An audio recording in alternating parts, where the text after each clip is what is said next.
ఇప్పుడు కుంభరాశి వారికి ఈ సంవత్సరం ఎలా ఉండబోతుంది? కుంభరాశి వారిని గమనిస్తే ఆదాయం 14, వ్యయం 14, గౌరవం 6, అవమానం 1. బాగుంది.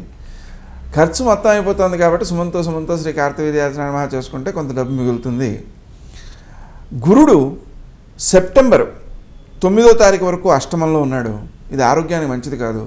అందుకని శ్రీదత్త శరణం మమ అనే మంత్రాన్ని జపించుకుంటూ ఉండడం, క్రీం అచ్యుతానంత గోవింద అనే మంత్రాన్ని జపించుకుంటూ ఉండడం ఆరోగ్యాన్ని వృద్ధి చేస్తుంది. తర్వాత భాగ్యస్థానంలో ఉన్నాడు కాబట్టి సెప్టెంబర్ 12 తర్వాత గురుడు అంతా మేలే చేస్తాడు.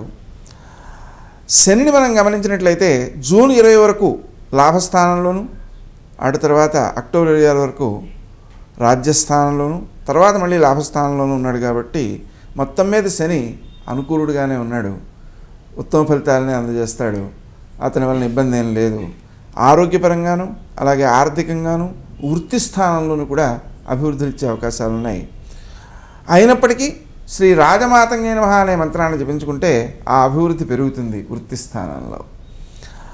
అలాగే రాహుకేతువులు 7, 1 స్థానాల్లోనూ, తర్వాత మళ్ళీ 6, 12 స్థానాల్లోనూ ఉన్నారు.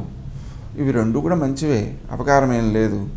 అయితే రాహువు కొంత శ్రమాకాలం ధనం వ్యర్థం చేయకుండా ఉండడం కోసం శ్రీ దుర్గాయే నమః అనే మంత్రాన్ని జపించుకుంటూ ఉంటే ఇంకా ఉత్తమ ఫలితాలు సిద్ధిస్తాయి.